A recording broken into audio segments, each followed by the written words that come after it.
बिस्मिल्लाहिर्रहमानिर्रहीम। अस्सलाम वालेकुम वीवर्स। किचन लज़्ज़त में आज तैयार कर रहे हैं पाव भाजी मसाला। इसके लिए हमने कुछ इंग्रेडिएंट्स लिए हैं जो कि बहुत ही ज़्यादा एसेंशियल है।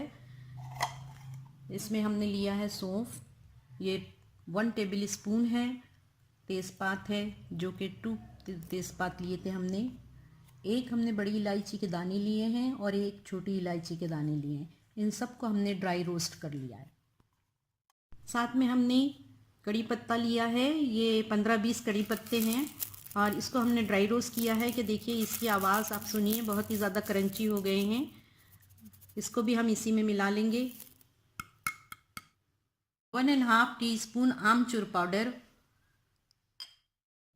1/2 टीस्पून लौंग और दालचीनी का पाउडर, 1 टीस्पून ड्राई रोस्ट किया हुआ ज़ीरा, 2 टेबल स्पून रोस्टेड भुना हुआ ज़ीरा पाउडर किया हुआ। ये हम 1.5 टेबल स्पून लेंगे। 1/2 टीस्पून हल्दी पाउडर, बल्कि 1/2 टीस्पून से थोड़ा सा कम ही है ये।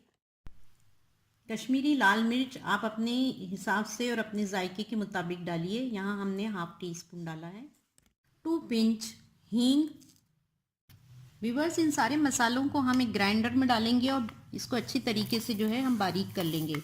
ये बग़ैर पीसे हुए मसाले हैं। इसी के साथ हम ये पीसे हुए मसाले भी एक बार डाल देंगे। अगर आपके पास पीसे हुए नहीं हैं तो आप इसको साबुत मसालों को ही डाल के सबको एक साथ में जो है ग्राइंड कर लीजिएगा। फ्रेंड्स, तमाम साबुत और पाउडर्ड मसालों को मिलाकर हमने ग्राइंड कर लिया है। एक बहुत ही फाइन पाउडर बना है इसका, देख लीजिए। अब हम इसे जो है एयर टाइट डिब्बे में रख के इसको हम स्टोर करेंगे।